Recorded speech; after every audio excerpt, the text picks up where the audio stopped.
Saudara-saudara yang saya kasih dalam Tuhan Yesus Kristus, saudara mungkin mengerti dan memahami apa arti stunting. Ini yang sekarang sedang dipergumulkan oleh pemerintah, agar kiranya anak-anak yang lahir di negeri ini lahir bukan sekedar lahir tetapi bertumbuh dengan baik. Karena stunting adalah masalah gizi kronis akibat kurangnya asupan gizi dalam jangka waktu yang panjang, yang berakibat bermasalah dalam pertumbuhan seorang anak. Umurnya udah 6 tahun tapi belum bisa jalan. Umurnya udah 9 tahun tapi belum bisa ngomong. Masih kayak orok begitu. Karena asupan gizinya kurang. Dan itu terjadi sudah sejak lama. Dimulai dari anak itu masih di dalam kandungan. Lahir sih, tapi apa yang dibutuhkan oleh anak itu tidak tercukupi. Akhirnya pertumbuhannya menjadi bermasalah. Dalam kehidupan kekristenan kita banyak orang seperti itu. Banyak orang Kristen yang mengalami masalah stunting, saudara. Asupan gizi rohaninya kurang. Asupan nutrisinya kurang. Sehingga pertumbuhannya bermasalah. Bisa kita cek apakah kita stunting apa enggak. Jangan marah sama saya, saudara. Kalau memang kita ternyata stunting. Ya. Contohnya, kalau saudara masih gampang tersinggung, mudah marah. Marah boleh, saudara. Tapi apa-apa marah. Terluka terus. Tersinggung boleh, saudara. Tapi terluka itu sudah mulai dirasuki oleh dendam, saudara. Sulit mengampuni. Suka dan bergembira atas kejatuhan orang. Itu orang yang tidak bertumbuh, saudara. Karena stunting itu, saudara. Yang sampai sebenarnya saudara tidak datang ke gereja ini lagi karena disinggung. Banyak kita harus jujur berkata, pertumbuhan kita bermasalah, saudara. Diomongin sedikit lari gitu kan, saudara. Mungkin kita berkata, aku enggak, mari kita selidiki ya.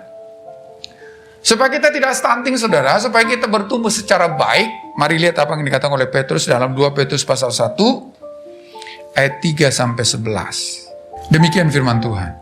Karena kuasa ilahinya telah menganugerahkan kepada kita segala sesuatu yang berguna untuk hidup yang saleh oleh pengenalan kita akan Dia yang telah memanggil kita untuk oleh kuasanya yang mulia dan ajaib. Dengan jalan itu Ia telah menganugerahkan kepada kita janji-janji yang berharga dan yang sangat besar, supaya olehnya kamu boleh mengambil bagian dalam kodrat ilahi dan luput dari hawa nafsu duniawi yang membinasakan dunia. Mulai ayat yang kelima. Kalau sungguh-sungguh kita adalah bertumbuh, ini cirinya, saudara. Justru karena itu kamu harus dengan sungguh-sungguh berusaha untuk menambahkan kepada imanmu itu kebajikan, dan kepada kebajikan pengetahuan, dan kepada pengetahuan penguasaan diri, kepada penguasaan diri ketekunan, dan kepada ketekunan kesalehan, dan kepada kesalehan kasih akan saudara-saudara, dan kepada kasih akan saudara-saudara kasih akan semua orang. Ada 7 ciri di situ, saudara. Sebab apabila semuanya itu ada padamu, yaitu 7-7-nya. Jadi bukan hanya satu, saudara. Ada orang bertumbuh semakin tinggi tapi kerempeng gitu kan. Itu bukan bertumbuh secara baik itu. Ada orang bertumbuh hanya ke kiri dan kanan, atasnya enggak. Itu enggak bagus itu, saudara. Proporsional. 7 tadi.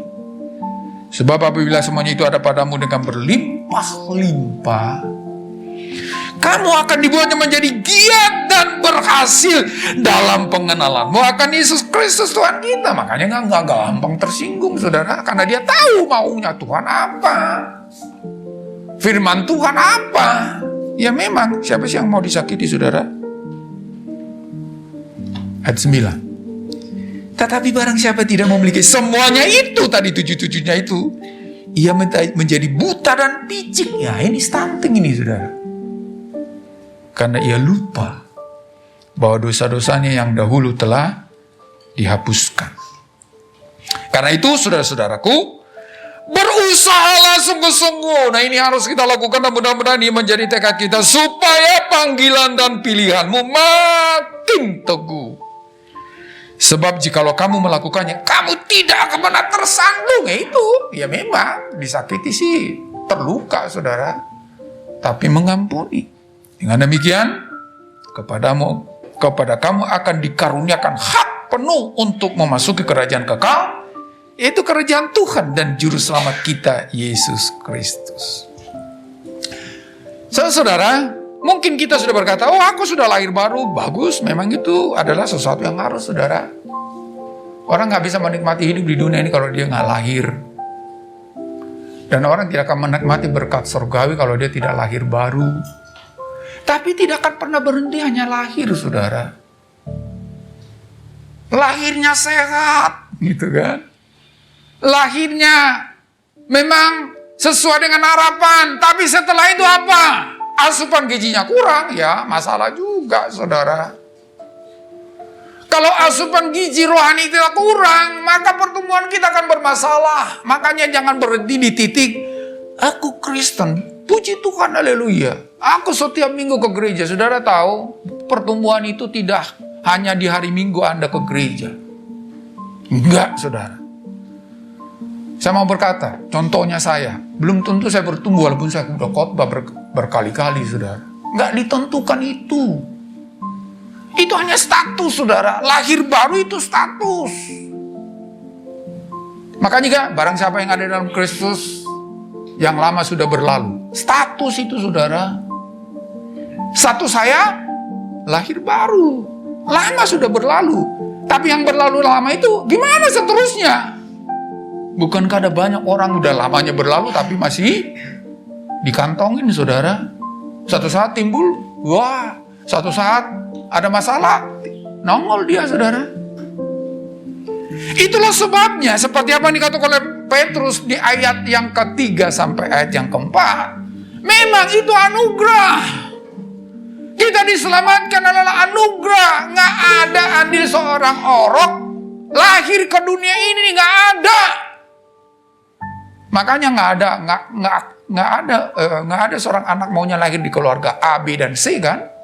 Karena itu di luar tanggung jawabnya dia, di luar kekuasaannya dia, semata-mata karena memang ibunya. Kita pun memang kita diselamatkan, kita lahir baru, kita menjadi Kristen semata-mata oleh karena anugerah. Bukan karena hebat kita, bukan karena orang tua saya Kristen jadi saya Kristen. KTP-nya iya, saudara. Tapi Kristen sejati enggak karena itu, tapi anugerah. Karena Kristus telah mati di atas kayu salib. Lalu karena saya percaya pada kematiannya, blak, lahir sudah. Tetapi saudara, jangan berhenti hanya di dalam status. Bisa saja status saya pendeta, saudara, tapi kehidupan saya bukan pendeta. Makanya saya terus ingat kata abang saya. Akan lupa itu, saudara. Waktu saya masih sekolah, lapor gitu kan. Beritahu aja sih, bang, doain ya mau sekolah pendeta. Oh bagus tuh. Tapi satu pesan saya. Apa itu, bang? Jangan cuman jadi pendeta ya, dek. Maksudnya apa, bang? Jadilah pendeta. Kata pendeta pertama dengan pendeta beda, saudara. Pendeta itu profesi, status. Pendeta, kehidupan, saudara. Jadi jangan cuma profesimu pendeta, dek. Tapi hidupi kependetaanmu. Jangan jadi Kristen, saudara-saudara. Tapi hidupi kekristenanmu. Kalau cuma Kristen, mohon maaf ini, saudara. Bukan saya menghakimi. Banyak orang Kristen di neraka. Walaupun saya belum pernah ke neraka, saudara. Kenapa? Hanya Kristen toh. Kristen saja, gitu kan. Kalau cuma Kristen saja, nggak perlu firman ini. Harus ditulis, saudara, 2000 tahun yang lalu.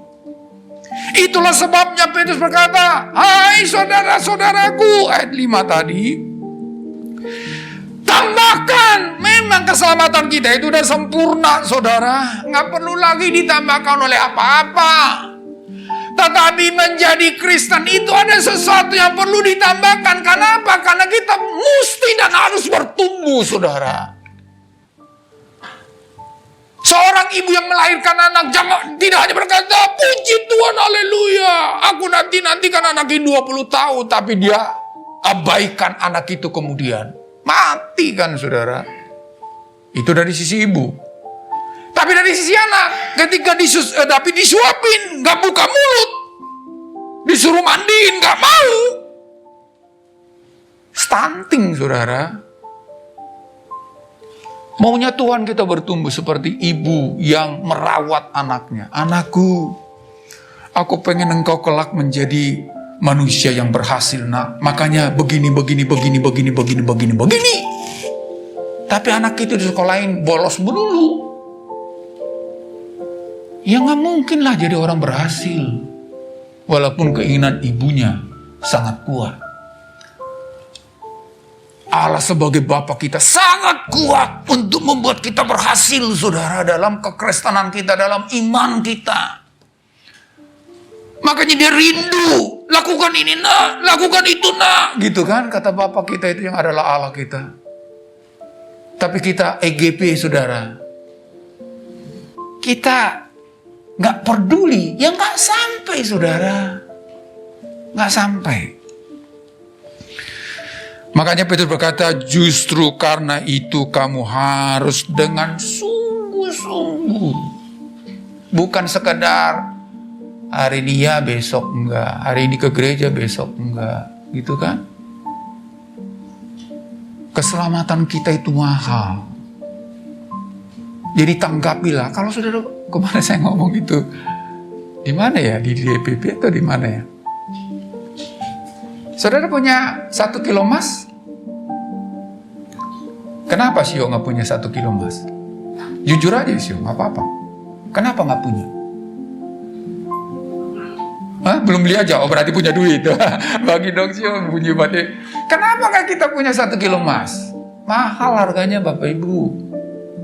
Kalau murah, saya punya 10 kilo. Tapi karena mahal, duit saya nggak ada. Ya nggak beli. Oke, ternyata saya punya uang ini.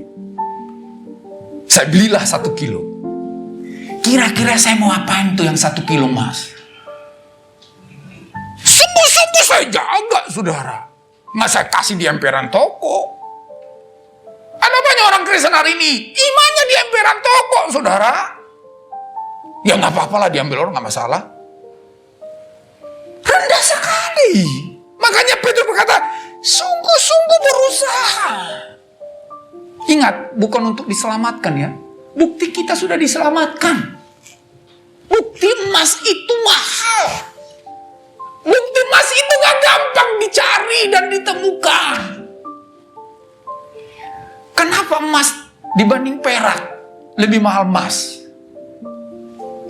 Coba, dulu saudara, pemahaman mahal tidaknya bukan dari segi kualitas. Bukan. Dari segi susah tidaknya ditemukan. Makanya kalau saudara baca Alkitab dalam Perjanjian Lama, awalnya yang lebih mahal itu adalah perak. Makanya perak dan emas, kan gitu. Kemudian ternyata cari perak semakin mudah. Lebih sulit cari emas, makanya emas dan perak. Udah susah-susah cari. Ya memang mungkin karena kita merasa bukan kita yang berkorban sih ya, tapi Tuhan Yesus. Ingat saudara, keselamatan kita itu harga hidup Yesus. Mahal Bapak Ibu, nggak ada harga yang lebih mahal dari situ. Karena itu, saudara-saudara, kata Petrus, berusaha, sungguh-sungguhlah berusaha untuk menambah kepada imanmu itu tadi, keselamatanmu itu. 7 hal tadi, saudara. Menambahkan menunjukkan bahwa iman yang bertumbuh itu adalah sesuatu keputusan yang memang diambil secara aktif, bukan entar lihat aja. Enggak, saudara. Ada, itu kan menambahkan itu kata kerja kan, aktif itu. Bukan tunggu, lihat aja nanti. Enggak, berjuang, saudara. Sebab pertemuan tidak akan dapat secara otomatis, enggak. Kalau ibunya nggak disuapin tuh anak, boro-boro mau bertumbuh, mati, saudara. Tapi ada upaya, baik dari segi ibu yang mengasuh, baik dari si anak yang diasuh, saudara. Oleh karena itu, saya berharap kita ini adalah jemaat yang bertumbuh, amin. Lu kok sepi? Amin ya, ibu jadi lupa namanya. Padahal terkenal sekali nama itu, Ibu Jen. Nah, amin, kata Bu Jen dengan keras. Jemaat yang bertumbuh itu apa? Ayat yang ke-57, saudara. Tambahkan kepada imanmu itu kebajikan. Kata kebajikan adalah perilaku yang top, saudara. Normanya top. Makanya saya bilang tadi, kalau kita masih muda tersinggung boleh, saudara. Kalau kita nggak tersinggung, itu mah robot itu namanya. Tapi apa-apa tersinggung, diomongin tersinggung, nggak diomongin juga tersinggung. Ya kan? Tapi kalau kita sungguh-sungguh bertumbuh, ada kebajikan. Jadi, kita tahu apa yang seharusnya kita lakukan. Bukan sekedar tahu, saudara. Kadang-kadang kan gitu. Kebajikan itu tahu yang benar dan salah. Itu tentang moralitas, saudara. Dia tahu tentang yang benar dan yang salah. Tapi bukan sekedar tahu dan yang benar dan yang salah, tetapi melakukannya. Jadi kalau kita cuma tahu, itu tadi stunting, saudara. Saya tahu memang saya harus bertumbuh, tapi tidak bertumbuh. Itu nggak bertumbuh namanya, saudara. Jadi kebajikan itu adalah kehidupannya, moralitasnya yang tinggi, saudara. Yaitu dia tahu tentang yang benar dan yang salah. Tapi bukan sekedar tahu, tetapi juga melakukan yang benar dan menghindari yang salah. Nah kita ini, kita legitimasinya orang sih. Masalahnya begitu. Orang lakukan, saya lakukan. Orang nggak lakukan, saya nggak lakukan. Bukan itu kebajikan. Contohnya, saudara. Saya sih bukan orang yang disiplin banget berkendara gitu ya. Tapi saya berusaha gitu. Kalau memang nggak boleh, ya nggak boleh. Kemarin juga saya ngelangkah di sana. Nggak boleh ke kanan, saya ke kanan karena nggak tahu, saudara. Memang ada juga, tapi sejauh saya tahu nggak boleh, saya akan berusaha nggak boleh. Tapi ada banyak orang, gimana, saudara? Lihat dulu, ada orang lewat nggak? Ada orang, oh ya lewat, gitu kan? Jadi kita ditentukan oleh orang lain, saudara. Padahal nggak boleh lewat. Bohong boleh nggak? Nggak boleh. Tapi ada banyak orang bohong. Ya boleh. Itu bukan kebajikan namanya. Kamu sih nggak boleh lewat, tapi nggak lakukan. Berarti itu nggak bertumbuh, saudara. Kebajikan itu adalah hidupku yang bermoral. Bukan sekedar lakukan kejahatan, mencuri, berzina. Itu mah udah jelas itu, saudara. Tapi hal-hal yang abu-abu. Itu yang pertama. Kebajikan. Jadi kalau kita masih keputusan kita ditentukan oleh orang lain, kita nggak bertumbuh, saudara. Keputusan kita atas diri kita sendiri. Makanya kalaupun salah kita sendiri. Jangan pikir ketika si Adam menyalahkan Hawa, Adam akan terbebas dari kesalahannya. Enggak juga. Mau dilempar kemanapun kita akan dapat akibat dari kesalahan kita, saudara. Jadi nggak usah lemparlah ke orang lain. Yang kedua, pengetahuan. Saudara tahu arti pengetahuan yang dipakai kata gnosis di sana dalam bahasa Alkitab, saudara. Pengetahuan maksudnya adalah sebuah pemahaman lewat tindakan. Artinya, tahu sih, tapi berhenti di situ. Enggak, gnosis itu enggak begitu. Gnosis itu mengetahui lewat sebuah tindakan, lewat aksi, saudara. Kalau kita tahu beribadah itu baik, ibadahlah. Baca Alkitab itu baik, bacalah Alkitab. Kadang-kadang kita tahu kan, baca Alkitab itu baik, tapi nggak baca Alkitab. Ya nggak bertumbuh, saudara, percayalah.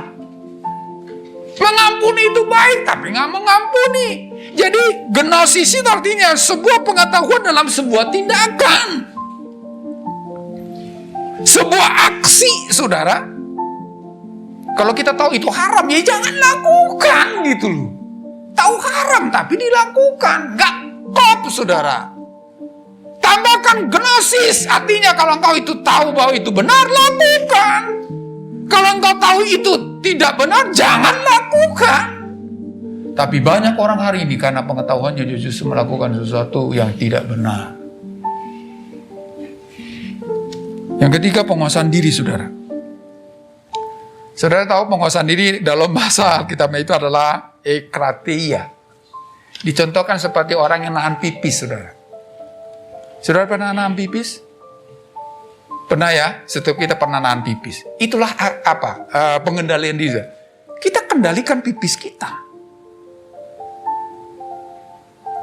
Nah sekarang terkadang, saudara, meledak kan? Seperti khotbahnya Pak Santo kemarin. Itu akan mempermalukan kita, saudara. Kalau kita nggak bisa kendali. Pernah saudara pipis di celana? Pernah? Pernah ya? Malu nggak? Malu itu, saudara. Apalagi tahu orang. Iya kan? Tapi kita nggak peduli itu kadang-kadang. Nah, itu namanya stunting, saudara. Anak kecil. Saya bodoh lah. Mau diketahui orang pipis di celana gitu kan. Kalau kita pipis di istana karena tidur sudah masih mending sudah waktu kecil kan. Belum bisa kontrol pipis gitu, anak-anak kan begitu. Tapi udah gede masih pipis di celana waktu tidur, nah itu repot itu. Malu-maluin gitu kan. Nah itu arti pengendalian diri, saudara. Jadi kalau saudara nggak mampu mengendalikan diri, ya memang siapa sih yang mau diusik? Nggak ada, saudara. Tapi orang yang bertumbuh adalah akan belajar mengendalikan dirinya. Tanda seorang dewasa, dia sudah tidak pipis lagi di celana, saudara. Anak kecil masih maklum masih kecil. Dah mandi ya, ganti celana. Kalau anak orang dewasa begitu, udah mandi ya, ganti celana. Ya enggak lah, malu-maluin, saudara. Yang seterusnya ketekunan, hupomone, saudara. Itu menunjukkan daya tahan. Itu ketekunan. Sabar menunggu, seperti seseorang yang menunggu orang sakit di rumah sakit. Itu meresahkan. Saya pernah punya pengalaman seperti itu. Kayaknya malam itu lama sekali gitu ya. Gak pagi-pagi gitu. Itu hupomone artinya seperti itu. Tekun. Walaupun doanya belum dijawab, tetap berdoa. Walaupun sakitnya belum sembuh, tetap berharap. Itu hupomone, saudara. Kalau apa-apa Anda tinggalkan Tuhan, berarti anak kecil, saudara. Itu kan begitu. Papa jahat gitu. Papa jahat gimana? Orang kalau nggak kasih duit untuk beli permen. Gara-gara itu papa jahat.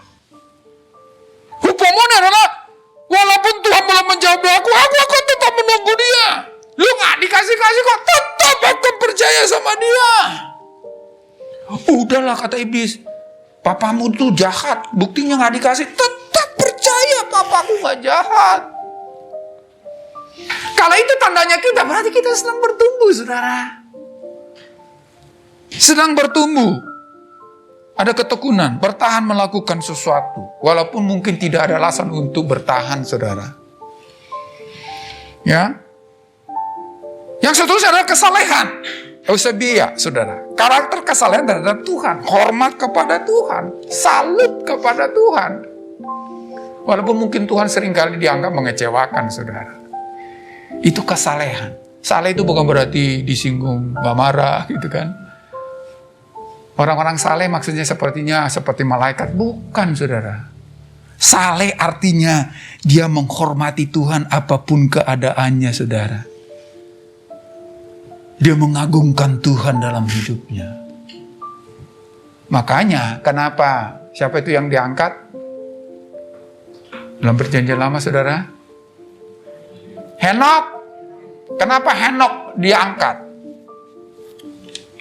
Dia bukan, itu yang disebutkan orang saleh itu, saudara. Dia menghormati Tuhan di sepanjang hidupnya. Dia mengagungkan Tuhan. Kasih, pertama dikatakan kasih kepada saudara-saudara. Memang begitu, saudara. Bagaimana engkau mengasihi Allah kalau saudaramu tidak engkau kasihi, gitu kan? Jadi mustahil lah saudara pencuri kita mau kasih ya. Sesama jemaat tidak mengasihi, saudara. Ngomong kosong. Ya, makanya katakan tambahkan keimanmu itu kasih atas saudara-saudara. Kasih istrimu atau suamimu. Walaupun istri atau suamimu itu menjengkelkan. Kasih orang tuamu atau anakmu. Walaupun anakmu itu menyusahkan atau orang tuamu itu, wah nggak kepikir kali gitu ya.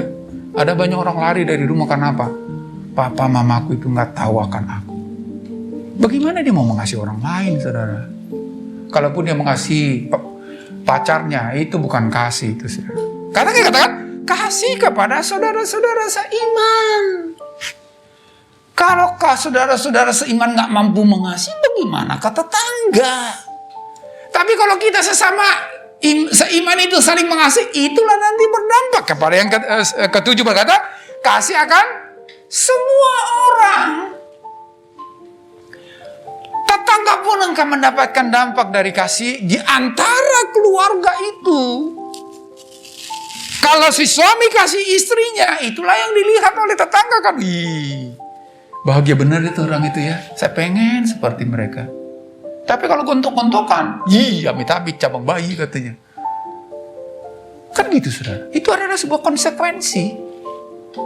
Oleh karena itu mari kita mulai dari kita, saudara. Ya memang ada banyak hal masalah di antara kita, saudara. Karena tidak ada anak itu yang sama. Walaupun dalam satu rahim, saudara. Walaupun identik. Kembar identik. Mukanya sama, so itu yang kembar identik kan. Laki sama laki, perempuan sama perempuan sama. Sampai ada saudara saya sepupu saya begitu dia menikahi kembar, saya salah mulu, mas katanya. Salahnya gimana? Saya pikir itu istri saya tapi bukan katanya. Walaupun sama saudara, pasti ada perbedaannya.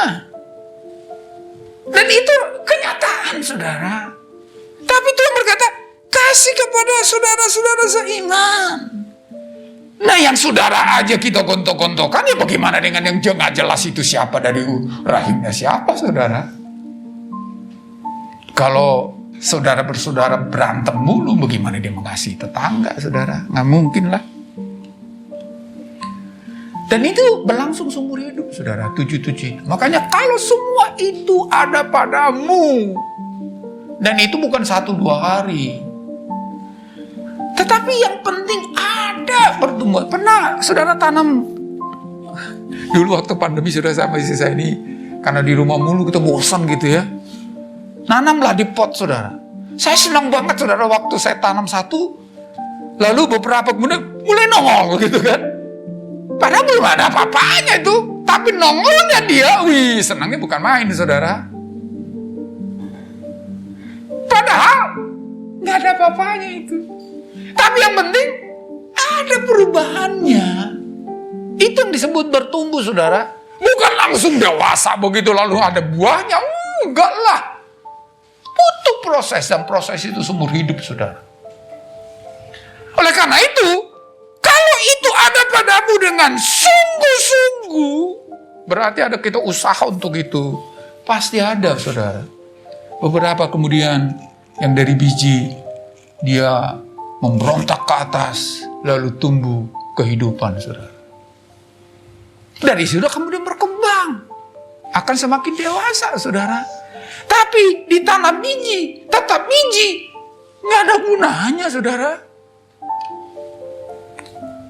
Saya pernah gitu, saya makan mangga yang manisnya minta ampun gitu ya. Wih, terdorong saya untuk nanam, saudara. Sampai sekarang nggak ada itu. Kenapa? Ya nggak tumbuh saudara. Tumbuh pun dia makan kambing gitu. Habis sudah. Tapi yang penting bertumbuh saudara. Adakah kita seperti yang 7 tadi semakin bijak. Bajik bukan bijak ya. Bajik sama bijak itu beda. Apakah kita ini perilakunya, normanya sudah mulai berubah? Kebetulan tadi waktu kesini saya dengar radio gitu ya.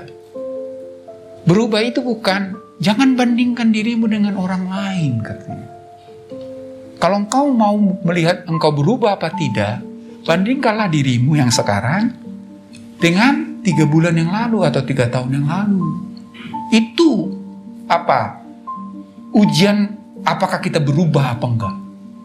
Bandingin orang, kita enggak mungkin kita sama dengan orang, saudara. Tapi kalau kemarin saya seperti ini, seperti itu, maksud kemarin kan seperti itu, sekarang sudah seperti ini, coba bandingkan, ada perubahan enggak? Kalau ada, secara positif ya, itu bertumbuh, saudara. Kalau kita semakin lebih bajik, saudara, semakin lebih bermoral, nggak langsung memang luar biasa, orang angkat tangan begini, enggak. Tapi ada realita itu tadi, dari biji, ada nongol sedikit, bertumbuh, saudara. Dan itu tidak datang dengan sendiri. Saya harus tanam bijinya, saya harus siram. Dari biji itu harus ada kemampuan untuk hidup gitu loh. Nggak mungkin hanya disiram. Kalau dari biji nggak ada kemampuan, sama aja nggak akan ada pertumbuhan, saudara. Oleh karena itu, saudara, mari 7-7-nya jangan satu pun yang terhilang, saudara, terlupakan. Komitmen itu harus kita punya. Kalau enggak, kita akan begitu-begitu aja. Ya memang datang setiap minggu beribadah, tapi ada masalah nggak pernah diselesaikan, ada masalah dibiarkan, sakit hati dibiarkan, dan dibiarkan, ya kan? Nggak bertumbuh, saudara. Lebih baik kita berkata begini sama Tuhan, jujur aku berkata, aku belum bisa mengampuni. Itu bertumbuh loh, saudara. Daripada Anda diamkan, Tuhan, ampuni saya, aku belum bisa mengampuni dia. Itu bertumbuh, saudara. Biji itu sudah mulai meledak gitu loh. Daripada Anda diamkan, Tuhan, aku belum bisa mengasihi dia. Itu tanda pertumbuhan, saudara. Daripada Anda diamkan, lalu bersungut-sungut terus, sakit hati terus, kurang ajar dia. Gak tahu siapa saya. Ya memang kita sendiri kita gak tahu, makanya kita tanya gitu kan. Apalagi orang lain. Mari punya komitmen, saudara. Kalau Anda ingin semakin bertumbuh dan semakin dewasa. Ayat yang ke-10 dikatakan di sana, saudara. 10, coba kita baca ayat 10. Yang kedua, saudara. Ayat 10. Coba ayat 10. Karena itu, saudara-saudaraku, berusahalah sungguh-sungguh supaya panggilan dan pilihanmu makin teguh. Mungkin kita sudah bertemu itu tadi, mulai ada kelihatan gitu ya. Jangan berhenti, teguh katanya akan ada. Itu tadi makanya pohon mangga saya nggak jadi, saudara, karena saya nggak lindungi dia sehingga kambing datang makan udah habis. Teguh, ada perjuangan dari kita, saudara. Bukan sekadar terima kasih Tuhan sudah malu berubah, berhenti dimakan kambing, saudara. Jadi ada suatu sikap yang terus berjuang untuk bertumbuh. Kata berusaha di sana bersemangat, saudara. Berusaha sungguh-sungguh, ada semangat, ada gairah. Nggak akan melempem, saudara. Nggak akan puas dengan hari ini. Makanya ada istilah kan, harapkan hari ini lebih baik dari yang kemarin. Dan besok lebih baik dari hari ini. Jadi nggak ada kata puas. Memang bukan puas karena duit, sudah bukan. Tapi bertumbuh, jangan puas. Oh kalau saya, terima kasih, sudah tumbuh dia, tapi nggak saya siram lagi, mati. Nah ada banyak orang seperti itu, senang, tapi udah lupa, nggak baca Alkitab lagi, gitu kan. Doanya udah mulai malas-malas. Anak saya yang pertama itu, kalau udah dia punya masalah baru datang sama saya. Wah, tolongin saya. Saya langsung tanya aja, doamu gimana? Baca Alkitabmu gimana? Lalu terus terang dia bilang, iya bolong-bolong Pak. Ya udah, itu aja jawabannya. Bukan berarti tidak ada masalah ketika kita baca Alkitab dan doa. Itu tadi, saudara, tangguh. Mungkin kita semakin dekat dengan Tuhan, semakin bertumbuh, semakin banyak persoalannya. Tapi tangguh, saudara. Itu tandanya bertumbuh. Jangan pikir, wah nggak ada masalah. Enggak juga. Tapi karena sungguh-sungguh tadi menjadi teguh kita. Nggak tersandung. Makin teguh di dalam Tuhan. Kata teguh, saudara, dapat diandalkan. Jaminan mutu. Dia tidak akan goyah. Dia tidak akan tinggalkan Tuhan walaupun semakin berat keadaannya.